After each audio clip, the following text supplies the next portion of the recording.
berjalan sampai ketiduran. Tak disangka ternyata dia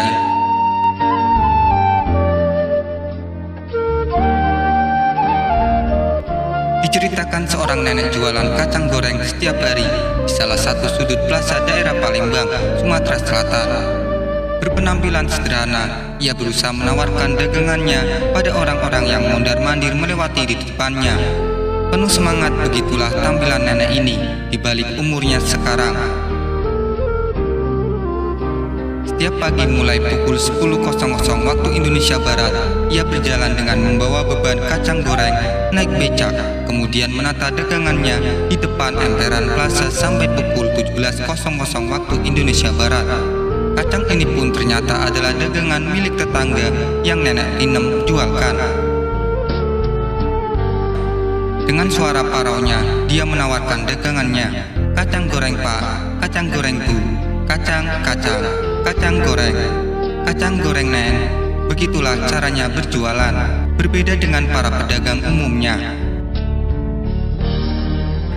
Sesekali orang yang lewat kadang membicarakan dia sudah tua masih jualan kacang, atau kalau orang kurang baik ambil kacang tidak dibayar.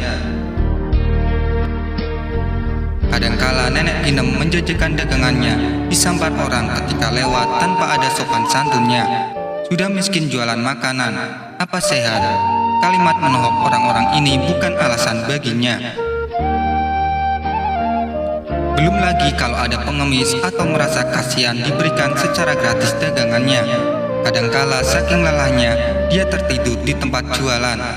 Hal ini sering terjadi walau sepantasnya pekerjaan nenek ini dihargai, namun nyatanya tak semua orang berpikir demikian.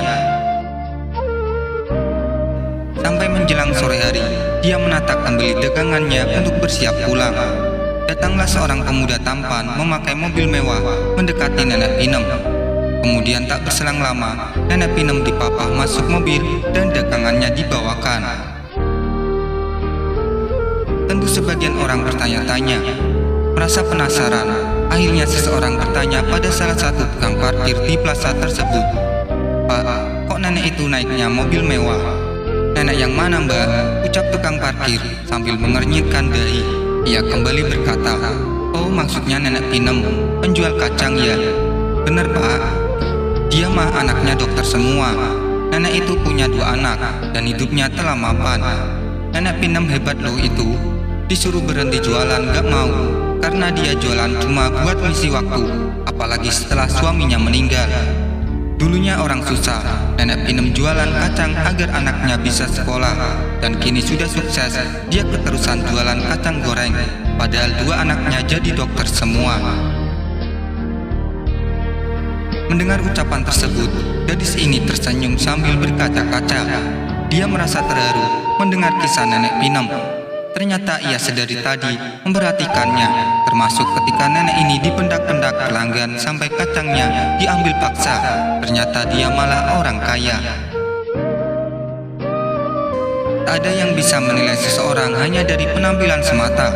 Orang yang begitu terlihat sederhana ternyata mampu merubah hidup anak-anaknya. Bisa dikatakan jangan melihat sesuatu hanya dari tampilannya saja. Bisa jadi yang biasa itu dalamnya lebih berisi.